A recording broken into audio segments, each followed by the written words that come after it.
Good evening everyone. তো আজকে বিকালবেলা একটা ছোট্ট মিনি ব্লগ তোমাদের সাথে শেয়ার করছি। তো সেটা হচ্ছে কি না, বাড়িতে গেস্ট আসবে, তো সেই জন্য আজকে বানাবো রাত্রেবেলা ফ্রাইড রাইস আর চিকেন কষা।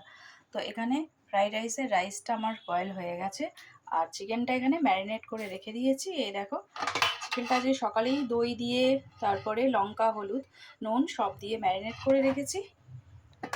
এর জন্য ক্যাপসিকাম আর গাজর কেটে রেখেছি। তো এখন বাজে সন্ধে 6:30। তো আসবে ওই 7:30-8টার দিকে আসবে, তো তখনই বানাবো। বানাতে তো বেশিক্ষণ লাগবে না, তো সেই জন্য ভাবছি এটা জোগাড় করে রেখেছি। আর ফ্রাইড রাইসও তো হয়ে গেছে আমার, তো বানাতে তো বেশিক্ষণ লাগবে না। তো চলো, যখন বানাবো অবশ্যই তোমাদের সাথে শেয়ার করবো। তো এখানে চিকেনটা বসিয়ে দিয়েছি। প্রথমে গোটা গরম মশলা ফোড়ন দিয়ে পেঁয়াজটাকে একটু ভেজে নিচ্ছি। তো এখানে ম্যারিনেট চিকেনটা দিয়ে ভালো করে একটু ভেজে নিচ্ছি। এখানে আদা রসুন সব একসাথেই দিয়েছিলাম, একটু পেঁয়াজ বাটাও দিয়েছি। তো এটাকে ভালো করে কষিয়ে নেব।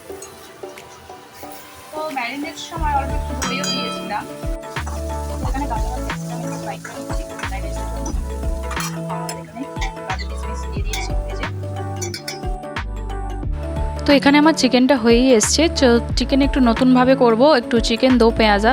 তো সেই জন্য কাঁচা পেঁয়াজ আর টমেটো এর উপরে দিয়ে দিলাম। এটা একটু নতুনভাবেই করলাম, ভাবলাম এরকম করে দিয়ে একটু খেয়ে দেখি, ভালোই টেস্ট হয়। একটু দেখেছিলাম এক জায়গায়, তো সেই জন্য ভাবলাম এরকম করে দেখি। সত্যিই খুব ভালো টেস্ট হয়েছিল। এবার চিকেনটা হয়ে গেছে, এদিকে আমার ফ্রাইড রাইসও রেডি হয়ে গেছে। এই যে দেখে নাও।